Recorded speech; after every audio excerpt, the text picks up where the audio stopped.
నీకు మాటలతో బుద్ధి రాదు. నీకెలా బుద్ధి చెప్పాలో నాకు బాగా తెలుసు. ఏమిటి పని? ఎక్కడికి తీసుకెళ్తున్నావు? నా పెళ్ళం నా ఇష్టం. దీని కాళ్ళు చేతులు కట్టి పడేసి ఒక మూల పడేస్తే తప్ప దీని దాష్టికాలు ఆగం.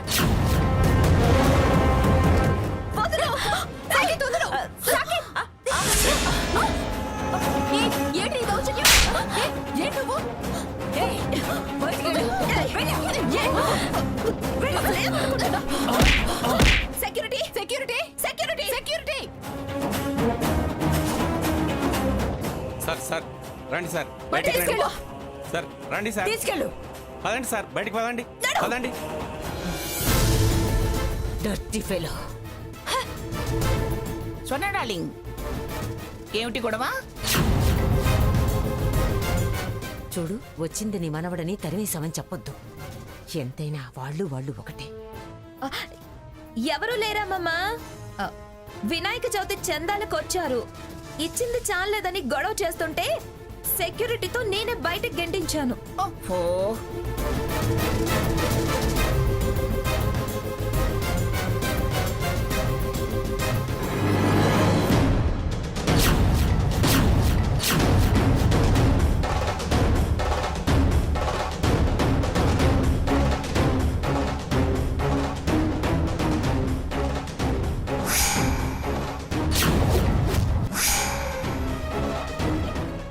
సాకేతేడి?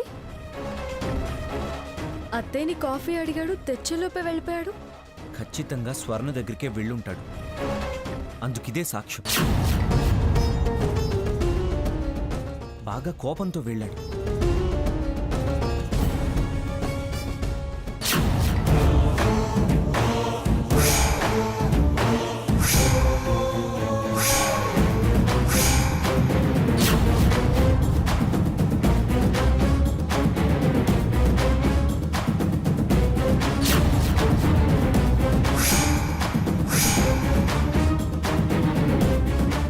అక్కడికి వెళ్లే ముందు ఒక్కరికైనా చెప్పలేదు.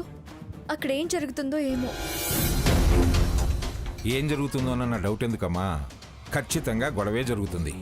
వీడు ఊరుకోడు, వాళ్ళు ఊరుకోరు. ఎలా ఊరుకుంటాడు తాతయ్య? ఎలా ఊరుకుంటాడు? తమ్ముడే కాదు, నేనైనా ఊరుకోను. చాలే రఘు, అసలే సాకేత్ ఆవేశానికి భయపడుతుంటే నువ్వు కూడా అలాగే మాట్లాడుతున్నావు. రఘు, టైం మనది కానప్పుడు తల వంచుక తప్పదు. ఇది నేను చెప్పలేదు, మన పురాణాలే చెప్తున్నాయి. ఎక్కడి పురాణాలమ్మా? ఎవరు వింటున్నారు ఈ కాలంలో? ప్రతివాడి స్వార్థం ఒక పురాణం అయిపోయింది. ఛీ!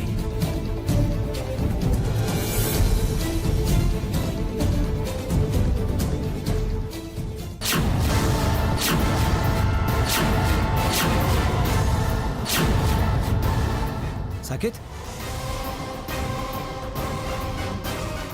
సాకేత్, ఏమైందిరా?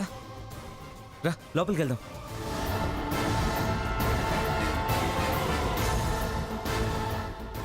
సకేత్, ఏంట్రా ఏమైంది? అక్కడికే వెళ్ళావా? వాళ్ళ పనేనా? అవునన్నయ్య, ఆ రాక్షసి చివరకు నా మీద చేయి చేసుకునేంత కూడా తెగించింది. దెయ్యం పట్టింది. స్వార్థం అనే దెయ్యం దాన్ని మనిషిని మర్చిపోయేలా చేసింది. తను మర్చిపోతే మనం గుర్తు చేద్దాం. ఏం చేస్తావురా? కోర్టు పోలీసులే ఏమీ చేయలేకపోయారు, ఇంకా నువ్వు నేనేం చేయగలుగుతాం? నిరాశగా మాట్లాడద్దు తాతయ్య. ప్రాబ్లం వచ్చినప్పుడే ధైర్యం కావాలి. సాకేత్, మన యూనియన్ లీడర్ని రమ్మను. మన ఫ్యాక్టరీలో పనిచేసే వర్కర్స్ అందరినీ అక్కడికి చేర్చమని చెప్పు. ఎందుకు రఘు? ఎందుకేంటొదినా? Brilliant idea. మన దగ్గర మొత్తం 6,000 మంది వర్కర్స్ ఉన్నారు. వాళ్ళు వెళ్ళి ఆ పొగరగొడ్డు కొమ్ముల్ని వంచుతారు. అధిష్టాన మహోత్సవం అట, అధిష్టాన మహోత్సవం. వాళ్ళంతా కలిసి దానికి చేస్తారు పెద్ద ఉత్సవం. ఒక్క తాటి మీద నిలబడి అందరూ స్వర్ణని మేము ఒప్పుకో అంటే చాలు సీత. స్వర్ణ చేతులు కాళ్ళు కట్టేసినట్టే. అందువల్ల లాభం అదేమైనా దిగొస్తుందా? పోనీ మారుతుందా? అవన్నీ ఏమీ జరగవు రఘు. పైగా అది మన ఫ్యామిలీలో జరిగిన గొడవ. అమ్మమ్మ గారి పరిస్థితి ప్రతి ఒక్కరికి తెలిసిపోతుంది. ఇది మనం తేల్చుకోవాల్సిన విషయం. వాళ్ళందరినీ ఇన్వాల్వ్ చేయొద్దు ప్లీజ్. మరెలా వదినా? ఇంకా మనం నీతులు వల్లిస్తూ కూర్చుంటే జరగాల్సిందంతా జరిగిపోతుంది. అదే జరిగిందంటే ఇంటిని ఆ స్వర్ణ, ఆ భాగీరథి మంగను నాశనం చేసేస్తారు.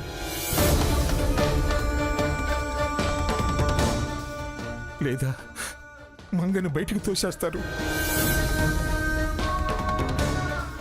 మహారాణిలా బ్రతికిన మంగ తనకు పట్టిన దుస్థితికి తననొక్క మాట అనాల్సిన పనే లేదు. అదే పోతుంది, గుండె ఆగిపోతుంది. తాతయ్య గారు ప్లీజ్, నేను అడ్డదారులు వద్దన్నాను, కానీ మనకు అక్కడికి వచ్చే దారులు వెతుక్కుందాం. హలో హలో సీతామహాలక్ష్మి, నువ్వా? ఏ నేనైతే ఫోన్ పెట్టేస్తావా? నష్టపోతావు, జాగ్రత్త. అక్కడికి నువ్వు ఇప్పుడు ఇచ్చిన లాభంలో మేమేదో మునిగి తేలుతున్నట్టు.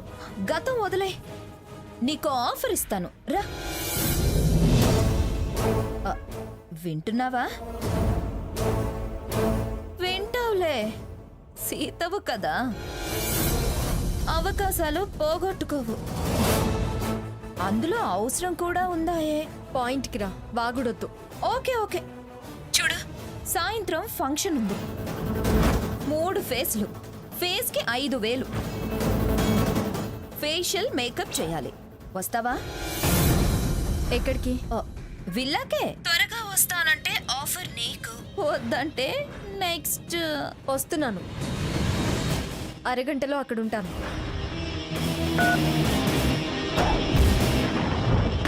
దాందేగా ఫోన్. ఎక్కడికి రమ్మంటుంది? ఫంక్షన్ ఉంది కదా, ఫేషియల్ మేకప్ చేయాలంట.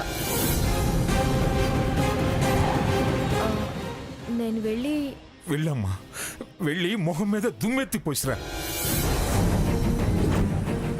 మరి అడ్డు అదుపు లేని అహంకారం అయిపోయింది తనది. వస్తానని చెప్పాను తాతయ్య గారు, కానీ నేను వెళ్ళేది దెబ్బలాటకు కాదు. వాళ్ళు అడిగింది చేసొస్తాను. పిచ్చి పట్టిందా సీత? తను పిలవడం అది చాలదన్నట్టు నువ్వు వెళ్తానన్నావు. నాకు ఇష్టం లేదు సీత, నువ్వు వెళ్ళొద్దు. వస్తానని చెప్పాను కదా రాకు, మాట తప్పలేను, వెళతాను. ఎందుకమ్మా వద్దన్నా కూడా అలా పంతం? తను నిన్ను అవమానించడానికే పిలిచింది. తెలుసు తాతయ్య గారు, అందుకే ఫేస్కి 5,000 అని నొక్కి మరీ చెప్పింది. ఒక్క రోజుకు అంత డబ్బు ఈ సమయంలో ఆడుకుంటుందా సీత? వద్దు సీత, డబ్బు కోసం ఇంత దిగజారొద్దు. నువ్వు ఏంటి రఘు, ఇప్పుడు నేను వెళ్ళాల్సిన అవసరం ఉంది, నన్ను ఆపకండి ప్లీజ్. ఏం అవసరం లేదు, డబ్బేనా? ఇంత డబ్బు మనిషివి నువ్వు ఎప్పుడయ్యావు? సీత, మనిషికి డబ్బు అవసరం గాని డబ్బే ముఖ్యం కాదు. నువ్వు అక్కడికి వెళ్ళి తీరాలనుకుంటే చాలా దూరం ఆలోచించి అడుగు ముందుకే. అదే మన మధ్య దూరానికి నాంది. రఘు, ఎందుకంత కోపం? ఇంతలో ఇంత అపార్థమా? కేవలం డబ్బొక్కటే గుర్తుకొస్తుందా నీకు? ఆ బైరాగి స్వామి ఏం చెప్పారు? అమ్మమ్మ గారిని వాళ్ళ కబంధ హస్తాల నుంచి తప్పించేందుకు మనకి దొరికింది దొక్కటే మార్గం. దాన్ని వాడుకుందాం రఘు, ఆవేశపడుకో, నా మాట విను.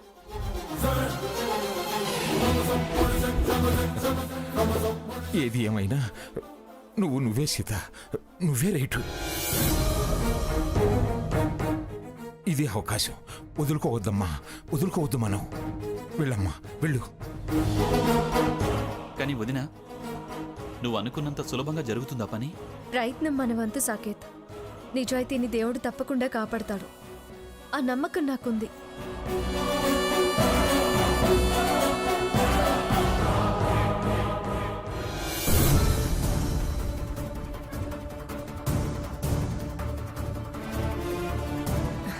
సీత, శ్రావణ మాసం తాంబూలం ఇద్దామని వచ్చానే.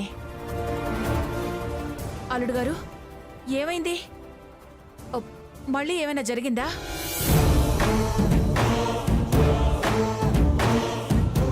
ఎందుకు అందరూ అలా ఉన్నారు? ఆ దెబ్బేంటి? ఏం కాలేదమ్మా, నువ్వేం కంగారు పడుకు.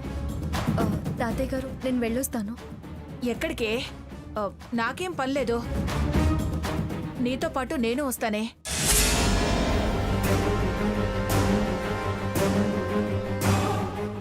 ఏంటి అందరూ అలా అయిపోయారు? నేను రాకూడని చోట అది? అదేం కాదమ్మా, నేను స్వర్ణ దగ్గరికి వెళ్తున్నాను.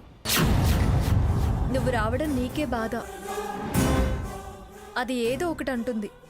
అక్కడికొచ్చి చూసి నువ్వు మాత్రం ఏం చేయగలవు? జరిగేది చూసి బాధపడ్డం తప్ప వద్దులేమ్మా. బాధలకు బంధాలు ఎడమైతే ఇక బతుకుల్లో మిగిలేదే ఉందే. ఏం పర్వాలేదు. సీత, జాగ్రత్త. ఏ అవసరం వచ్చినా ఫోన్ చేయొద్దునా, మేము వచ్చేస్తాం. తాతయ్య గారు, మళ్ళీ అమ్మమ్మ గారి ఇంటికి తిరిగి రావాలని నేను వెళుతున్నాను. నన్ను ఆశీర్వదించండి. వెళ్ళిరామ్మా సీత. నీ మంచితనమే నిన్ను గెలిపిస్తుంది. రామ్మా.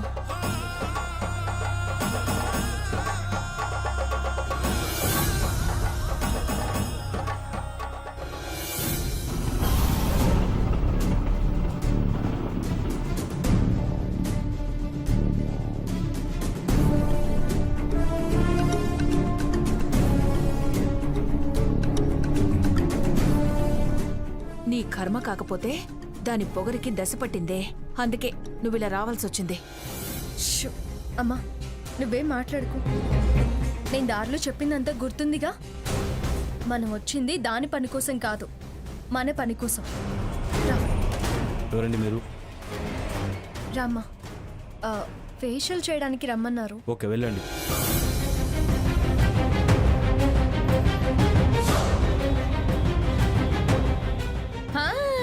రండి రండి, స్వాగతం. పీఠాపురం సీతామహాలక్ష్మి గారు alias Manga pharma executive chairman గారు, అలియాస్ హెర్బల్ క్రీమ్ క్వీన్ గారు, అలియాస్ మిసెస్ రఘురామ్ గారు, స్వాగతం సుస్వాగతం. ఇంకో రెండు చేర్చవే. రామచంద్రయ్య కూతురు గారు, మంచి చెడు విచక్షణ లేని స్వర్ణలతాదేవి అక్కగారు అని కూడా చేర్చు. ఆ రెండు మర్చిపోయావే. నువ్వెందుకొచ్చావు? నాకు తోడు. నువ్వు పిలిచింది బ్యూటీషియన్ సీతని. కడగాల్సిన మొహాలేవో తొందరగా చూపించు. అంత తొందర దీనికో? తొందరే మరి. పని పూర్తయితేనే కదా డబ్బు చేతిలో పడేది. మాటలు జాగ్రత్తగా రానివ్వండి. మేమేమీ భిక్షానికి రాలేదు. అందుకు కాకపోతే ఇంకెందుకు వచ్చినట్టు? మొత్తానికి డబ్బే కదా నీకు కావాల్సింది. డబ్బు కోసం ఎంతెంత నీచాలు చేస్తారో ఆ శాస్త్రంలో పట్టాలు పుచ్చుకున్న వాళ్ళు మీరంతా. అయినా మీతో నాకెందుకు? పని చేసుకొని పొమ్మంటారా, ఇప్పుడే పొమ్మంటారో తేల్చుకోండి. నీ పొగరికేం తక్కువ లేదు గాని పద లోపలికి. అమ్మమ్మ గారు, మీరు రండి, ఫేషియల్ చేయించుకోరా? రండి రండి రా. స్వర్ణ డార్లింగ్,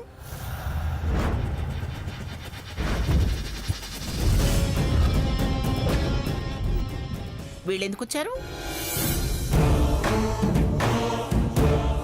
ఎంతో ఆప్యాయంగా పలకరించి ఎప్పుడూ ఇంటికి రమ్మనే పిన్ని గారు ఎందుకొచ్చారని అడుగుతున్నారని వింటుంటే బాధేస్తుంది సీత. అమ్మా, అది అమ్మమ్మ గారి తప్పు కాదు. నువ్వు జరుగుతున్న వాటికి ఆవిడ్ని బాధ్యురాలను చేయొద్దు ప్లీజ్. ఏంటా గుసగుసలు? ఏమైనా ప్లాన్లా? అలాంటివి నీకు అలవాట్లే. సర్లే, ముందు కానివ్వండి. పదమ్మా.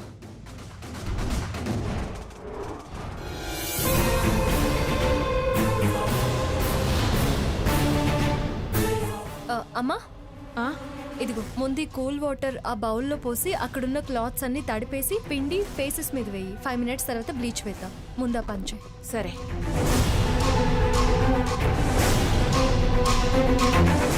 వాసంతి, వీళ్ళ మీద ఓ కన్నేసుంచు. సీత సామాన్యురాలు కాదు. మరెందుకు పిలిచావే? దాని అహంకారం మీద దెబ్బ కొట్టి ఏ అవకాశాన్ని నేను వదులుకోదలుచుకోలేదు. అందుకే పిలిచాను. సరే, నేనిప్పుడే వస్తాను. కనిపెడుతూ ఉండు. సరేనే. అమ్మమ్మ గారు, ఏమిటిది? ఎందుకు?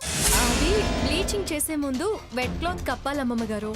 అప్పుడు ఫేస్ ఫ్రెష్ గా అవుతుంది. ఓహో, ఓ ఇలా చేస్తే తెల్లగా అవుతారా? ఆ, అవుతారు, బాగా అవుతారు. అయితే కప్పు కప్పు. ఆ,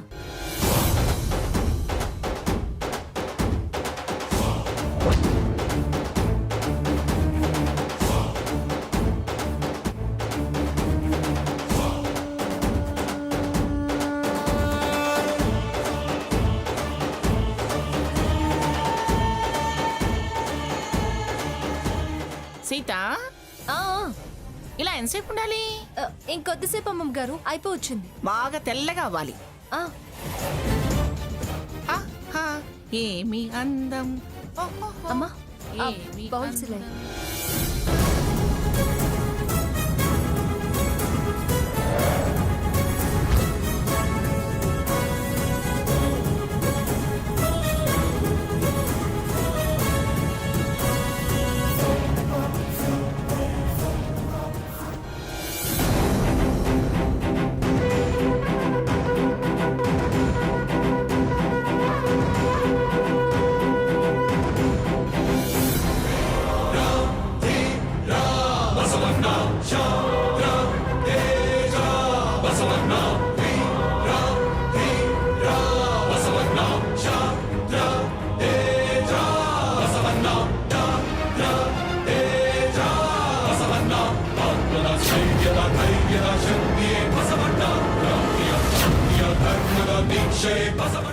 అమ్మమ్మ గారు, ఇంక చాలు, క్లాత్ తీసిస్తాను. ఓకే. తెల్లగా అయ్యానా? ఆ, చాలా. అమ్మా, ఆ? వాళ్ళకు కూడా క్లాత్లు తీసి ముగ్గురి కళ్ళ మీద కీరా ముక్కలు పెట్టు. అలాగే.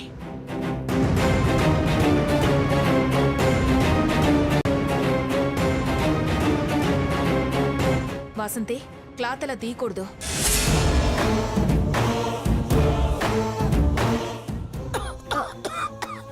అమ్మమ్మ గారు, అమ్మమ్మ గారు ఉండండి.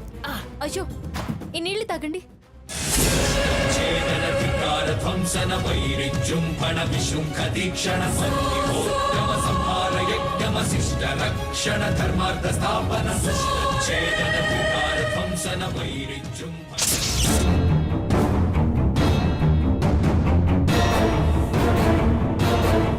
అమ్మమ్మ గారు, పట్టండి, బ్లీచ్ వేస్తాను. నాకు నిద్ర వస్తున్నట్టుంది. వస్తుంది అమ్మమ్మ గారు. నిజానికి మీకు వచ్చేది నిద్ర కాదు, మెలకువ. ఏంటి గుసగుసలాడుతున్నారు? ఏం లేదు. ఏంటి, ఇంకా కాలేదా? అవతల టైం అవుతుంది. మొహాలు ఇత్తడి పళ్ళాల్లా మెరవాలి కదా, టైం పడుతుంది మరి.